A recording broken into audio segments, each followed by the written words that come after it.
Hey guys, Linda Vodder here. Well, it is a beautiful day in my neighborhood and it's about to get a lot more beautiful. I am so pumped.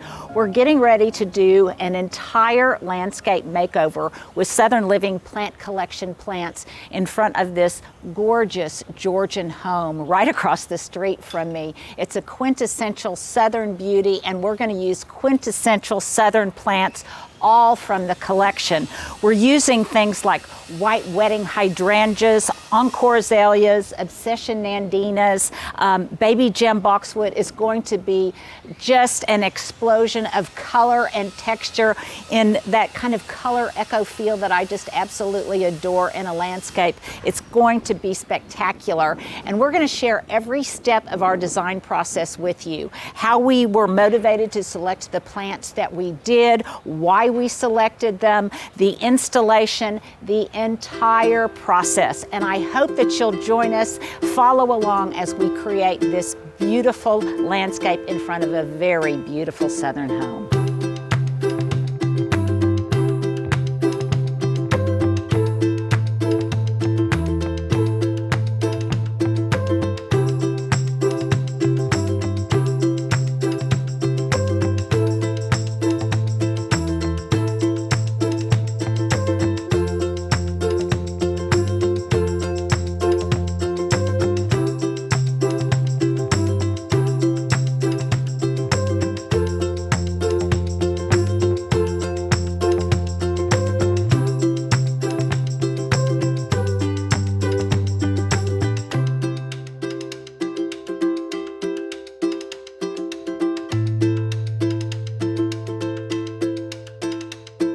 Well, the installation is complete and I think it accomplished exactly what we hoped it would do. It turned out beautifully. It really represents and enhances this gorgeous Georgian home just the way we had hoped. And I've got Kim Toscano here. Tell me how you did this. Oh, well, thank you, Linda. Whenever I start with a design, I like to start with the home. We want the garden and the home to be as one. Yes, an extension of the home itself. Absolutely. So that beautiful architecture and the symmetry, pulling that onto the garden, that was the first goal. Right. Now, we decided to work with the existing beds that were here, which are rectilinear and bordered in a red brick, just a beautiful framework to start with. So. Yeah, and they enhanced the bones. They already had achieved what you would wanted to do in a design sense, you told me. But it's also an economical consideration when you don't have to start from scratch. If you can work with the existing framework, that's a good thing. Yeah, if you can reuse materials or even save yourself some labor, that's always great. So then how did you emphasize that linearity and still get this overall effect? Really looking at the form and some structure in there, primarily with the hedge, the boxwood hedge. Yeah. And when we first came out, we both... we screamed, we both love boxwood. Yes, yes. So, perfect plant for a formal garden because you could trim it, you could line it up, it just really enhances the line. And it looks good year round. Absolutely, yeah, that's always important. Yeah. And so on that note, some other evergreen structure in here. Structure's kind of the baseline. You want the bones of the garden. So we have some upright evergreens in the hollies, and then a backdrop of yew along the porch. And I love the way you put the hollies at the corners because they accentuate the verticality of these beautiful Georgian columns. And they also, I think, kind of lend visual weight. Was that intentional to give that kind of visual weight to frame the house? It frames the house. It gives a little bit of a backdrop without being too heavy, and definitely echoes the columns lovely in the garden. And again, quintessentially Southern. Now, the other thing about those three layers, I kind of look at them, of greenery. I have really dark green in the backdrop with the yew, and then the boxwood's a little bit lighter. And so that gives you this visual depth. Even when there's not depth there, it plays with your eye and makes you think it's a little subtle bigger. Complexity. And the other thing, you told me that you selected this dark green material because it was just a beautiful canvas against which the other plants could play, but also a beautiful contrast to the white color of the brick. Absolutely. The colors just work so well together. So how did you inject against all that linearity and that structure that kind of blousy romantic feeling? How did you do that? With hydrangeas, of course, right? Oh, yes, I'll toast to that. What's more romantic than nothing, hydrangeas? Nothing. So we used white wedding hydrangea, and it can take sun, it can take shade, and we have a big mix of it here. Now that's another consideration is our site that we're working with. And so all the plants in this garden tolerate sun to part shade conditions, and in Oklahoma, I tend to push those a little bit more towards the shady side of things.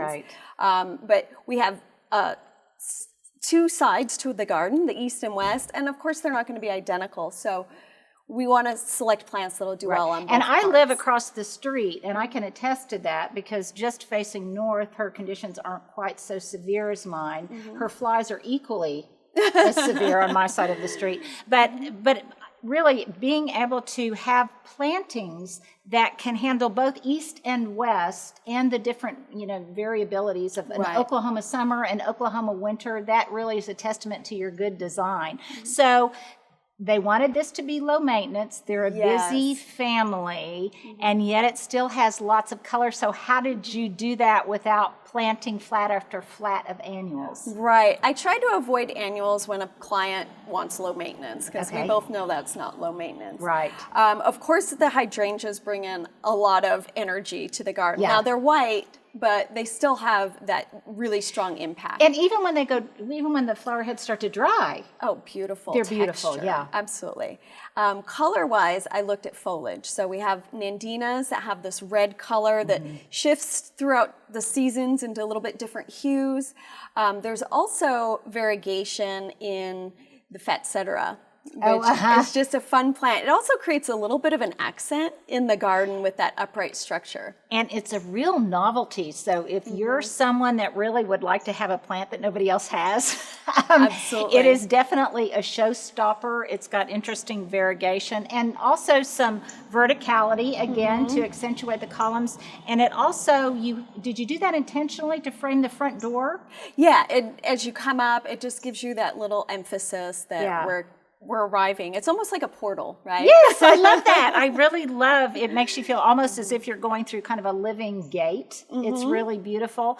And the nandina, the softness of the foliage, the fine texture of it, I think really plays well against the evergreens. So tell me a little bit more about what you were accomplishing with the encore azaleas that you put in there and how their foliage and their flowers play against and take their part in the overall design. Right, and you talked about that 4 seasons of color, and so that's one of the places the encores come in. We get that big flush of spring blooms, but then they keep on giving with reblooms summer and fall. We'll get another good burst in the fall. So the color too are reds and oranges to kind of reflect the nandina foliage. Oh yeah, that color echo is one of my favorite things, and I think it really makes it look so sophisticated. I mean, it doesn't look like you just plopped them down in there. There is real intentionality to the design, and what I also love about them is they make great cut flowers. Beautiful cut flowers, and the hydrangeas too. Oh, and the hydrangeas too, and so it's both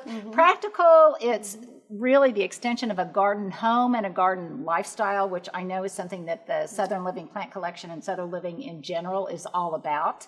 And I think it just really echoes everything that we believe in about the garden and the home and the family. Well, it is just an absolutely beautiful, beautiful juxtaposition of plants and textures and color. And I also love the way you put a bird bath right over there by the holly where the birds like to... They like the shelter of the holly, so they'll go pop in and out of that all day long. Yeah, so a little garden ornament is an exceptional thing and really draws the eye. And always a great way to fill a hole, too. Absolutely, until the plants mature, because this is a new planting. Yes. We just installed it this spring, so it is 4 months in the ground, and we'll be happy to show you what it looks like this fall after the plants have had a chance to mature a little bit more. I think you'll even be able to see the brilliance of your design and the brilliance of the Southern Living Plant Collection even more in the fall. The family is thrilled with it. I, as a neighbor across the street, am thrilled with it, and I hope you're thrilled with it too. I love coming to see a finished design, and like you said, it has time to grow. It has room to mature. So it's also fun to see how it fills in over time. Yeah, as the family grows, so does the landscape. Absolutely. Thank you. Thank you.